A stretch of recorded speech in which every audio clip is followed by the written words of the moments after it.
மாணவிகளே, அடுத்ததாக நாம் பார்க்க வேண்டிய தலைப்பு கணக்கேடுகள் பராமரிப்பின் நன்மை மற்றும் தீமைகள் அல்லது நன்மை குறைபாடுகள்னு சொல்லி கொடுக்கப்பட்டிருக்கோம். கணக்கேடுகள் பராமரிப்பின் நன்மை மற்றும் குறைபாடுகள். ஃபஸ்ட்டில் நன்மைகள் பார்க்கலாம். உன்னுடைய புக்கில் 6 பாயிண்ட் கொடுக்கப்பட்டிருக்கோமா. கணக்கேடுகள் பராமரிப்பு, திரும்பவும் உனக்கு ஞாபகப்படுத்துகிறேன். கணக்கேடுகள் பராமரிப்பு என்பது வணிக நடவடிக்கைகளை முறையாக ஏடுகளில் பதியக்கூடிய கலை. வணிக நடவடிக்கைகளை முறையாக ஏடுகளில் பதியக்கூடிய கலை கணக்கேடுகள் பராமரிப்புன்னு சொல்கிறோம். இந்த கணக்கேடுகளை முறையாக நாம் பராமரிப்பினால நிறுவனத்திற்கு ஏற்படக்கூடிய நன்மைகள் என்ன அப்படின்னு சொல்லும்போது, ஒரு நிறுவனத்தினுடைய நிரந்தரமான தன்மை மற்றும் நம்பகத்தன்மையுள்ள ஆவணங்களை நமக்கு அளிக்கும்னு சொல்லி கொடுக்கப்பட்டிருக்கும். ஏன் அப்படின்னு சொல்லும்போதுமா படிச்சிருக்கிறோம். கணக்கேடுகளுடைய வணிக நடவடிக்கைகளை இனங்கண்டு அவற்றை கால வரிசைப்படி கணக்கேடுகளை நம்ம நினைச்சிடறோம், பதிவு செய்கிறோம்.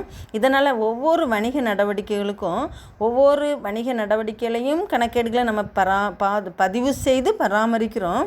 இவ்வாறு பராமரிக்கிறனால நம்மளுடைய ஏடு நிரந்தரமாக இருக்கும்.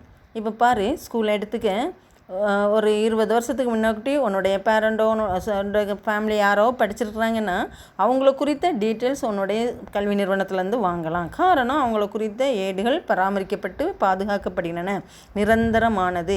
அதே போல் ஒரு வணிக நிறுவனமும் கணக்கேடுகளை பராமரிக்கும் போது நீண்ட நாள் அந்த கம்பெனி இயங்குகிற வர, அந்த நிறுவனம் செயல்படும் வர அந்த ஏடுகளை அவங்க என்ன செய்வாங்கன்னா பாதுகாத்து வைப்பாங்க.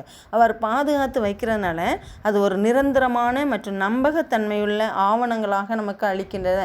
கம்பெனி சம்பந்தப்பட்ட தேவைப்படக்கூடிய ஒரு பயனீட்டாளர்களுக்கு உடனுக்குடன் அளிக்கக்கூடிய பல்வேறு விதமான நம்பகத்தன்மையுள்ள ஆவணங்களையும் வணிக நிறுவனங்கள் அளிக்க முடியும். காரணம், கணக்கேடுகளை முறையாக பதிவு செய்வதன் மூலம். அடுத்து செகண்ட் பாயிண்ட் பார்த்தீங்கன்னு சொன்னால், நிதிநிலை தகவல்களை நம்ம பெற்றுக்கொள்ள முடியும். நிதி தகவல்னாலே அந்த நிறுவனத்தினுடைய சொத்துக்கள் மற்றும் பொறுப்புகள் எவ்வளவு என்பதை நாம் என்ன செய்ய முடியும், அறிந்து கொள்ள முடியும். கணக்கேடுகள் பராமரிக்கிறதுனால நிதிநிலை தயாரிக்கிறோம். லாஸ்ட் ஸ்டெப் நம்ம இருப்புநிலை குறிப்புன்னு ஒன்று தயாரிப்போமா. நீ கணக்கு செய்யும் பொழுது உனக்கு அது குறித்த விவரங்கள் தெரியும். இந்த இருப்புநிலை குறிப்பில் வணிக நிறுவனங்கள் பாகுபடுத்துவாங்க. பொறுப்புகள் என்னெல்லாம் இருக்குது, சொத்துக்கள் என்னெல்லாம் இருக்குங்கிறத வேறுபடுத்தி காட்டுவாங்க. அப்போ இந்த சூழ்நிலையில் அந்த வணிக நிறுவனத்தினுடைய நிதி விவரங்களை நாம் என்ன செய்ய முடியும், பெற்றுக்கொள்ள முடியும். மூன்றாவதாக வணிக செயல்பாடுகளை கட்டுப்படுத்த முடியும்னு சொல்லி கொடுக்கப்பட்டிருக்கோம். வணிக செயல்பாடுகளை கட்டுப்படுத்தல். இந்த செயல்பாடுகள் என்பது ஒரு வணிக நிறுவனம் பல்வேறு விதமான வருமானங்களை பெறுவது போல பல்வேறு விதமான செலவுகளையும் செய்யும். அப்போ இந்த பல்வேறு விதமான செலவுகளை மேற்கொள்ளும் பொழுது நம்மளுடைய வரவு செலவுகளை நம்ம ஒரு குறிப்பிட்ட காலத்தில் நம்ம பார்ப்போம் இல்லையா. அப்போ நமக்கு லாபம் குறைவாக இருக்குதுன்னு வச்சுக்க, அப்போ நமக்கு என்னென்ன செலவுலாம் அதிகமாக வச்சுருக்கு, இந்த செலவுகளை எவ்வாறு கட்டுப்படுத்தலாம், அடுத்த மாதம் எந்த செலவுகளை குறைத்து கொள்ளலாம் அப்படிங்கிற ஒரு செயல்பாடுகளை நம்ம தெரிஞ்சுக்கிட்டுறோம். இதனால் நம்மளுடைய தேவையற்ற செலவுகளை நம்ம என்ன நீக்கிக்கொள்ள முடியும். எனவே கணக்கேடுகளில் முறையாக பதிவு செய்வதன் மூலம் வணிக செயல்பாடுகளை கட்டுப்படுத்த நமக்கு உதவுகின்றன. நான்காவதாக பார்த்தேன்னு சொன்னால், நீதிமன்ற வழக்குகளில் சட்டப்படியான சான்றாக ஏற்றுக்கொள்ளப்படும். நீதிமன்ற வழக்குகளில் சட்டப்படியான சான்றாக நமக்கு என்ன செய்யணும்னா ஏற்றுக்கொள்ள முடியும். இப்போ பாருமா, ஒரு பெரிய அளவில் நம்ம தொழில் தொடங்குகிறோம். இப்போ நம்ம கடனுக்கு ஒரு 20,000க்கு ஒரு குறிப்பிட்ட நபருக்கு சரக்குகளை விற்பனை பண்ணிடுறோம்.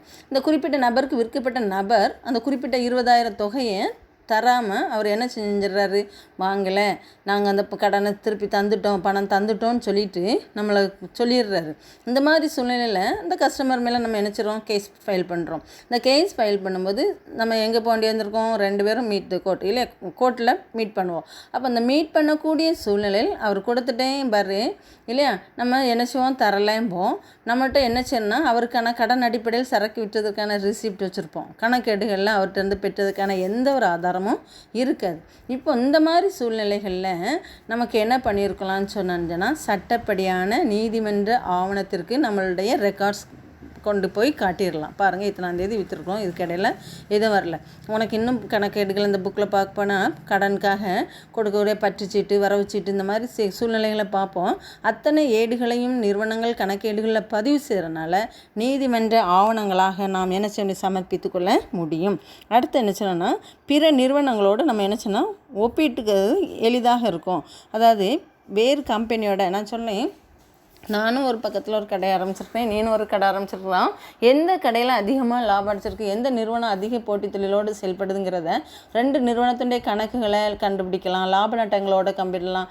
இன்னும் சொல்லப்போனால் இப்போ நிதி நிலைன்னு சொல்லும்போது சொத்துக்கள் பொறுப்புகளோட ஒப்பிட்டு பார்த்து அந்த நிறுவனத்தினுடைய வளர்ச்சிகள் மூலமாக நாம் என்ன சொல்லலாம் 2 நிறுவனங்களை ஒப்பிட்டு பார்க்க முடியும். இந்த 2 நிறுவனங்களை ஒப்பிட்டு பார்க்குறதோடு நம்மளுடைய தொழிலையே ஓராண்டோடு அடுத்த ஆண்டு லாபம் எப்படி இருக்குது, ஓராண்டோடு நிதிநிலை எப்படி இருக்குது, அல்லது ஒரு குறிப்பிட்ட காலத்தில் கடந்த ஆண்டுக்கும் கடந்த மாதத்திற்கும் இடையே உள்ள நம்மளுடைய நிதிநிலைகளையும் கூட நம்மளே என்ன செய்ய முடியும் ஒப்பிட்டு பார்த்துக்கொள்ள முடியும். கணக்கேடுகளை ஆய்வு செய்வதன் மூலம் பதிஞ்சு வச்சுருக்கிறதன் மூலம் நம்ம பதிஞ்சு வைக்கப்பட்ட தகவல்களை ஆய்வு செய்வதன் மூலம் ஒப்பீடு செய்து கொள்ள முடியும். பிற நிறுவனங்களோடும் ஒப்பிட்டு பார்க்கவும் முடியும்.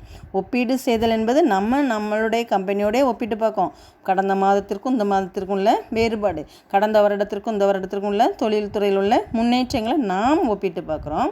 இன்னும் சொல்ல போனேன்னு சொன்னால் பிற வணிக நிறுவனங்களோடும் ஒப்பிட்டு பார்க்க முடியும். அடுத்ததாக லாஸ்ட்டு நாம் நிறுவனத்திலிருந்து வருமான வரி செலுத்தணும்னு சொல்லியிருக்கிறேன் இல்லையா. இந்த வரியினை நம்ம எப்படி கண்டுபிடிக்க முடியும்? கணக்கேடுகளை முறையாக பதிந்து வைத்திருப்பதன் மூலம், அந்த நிறுவனம் தயாரிக்கக்கூடிய லாப நட்ட கணக்குகளின் மூலம் நிகர லாபத்தின் அடிப்படையில் வருமான வரி செலுத்திக்கொள்ள முடியும். அப்போ கணக்கேடுகளை முறையாக பதிந்து வைப்பதன் மூலம் வருமான வரி செலுத்துவதற்காக கணக்கேடுகள் பராமரிப்பின் மூலம் நாம் என்ன செய்ய முடியுது அறிந்து கொள்ள முடிகிறது. அடுத்ததாக குறைபாடுகள் பாருமா, 3.1 புக்கில் கொடுத்துருக்கோம். இது நம்ம ஃபஸ்ட்லேயே ஏற்கனவே சொல்லியிருக்கோம். பண மதிப்பில்லாதவை பதிவு செய்யப்பட மாட்டாது.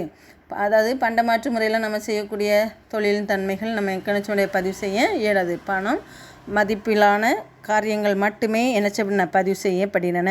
அப்போ அந்த நடவடிக்கைகள் என்ன செய்யப்படுது விட்டுப்படுகின்றன. பண மதிப்பிலான நடவடிக்கைகள் மட்டுமே கணக்கேடுகளில் பதிவு செய்ய முடியும், பராமரிக்க முடியும்.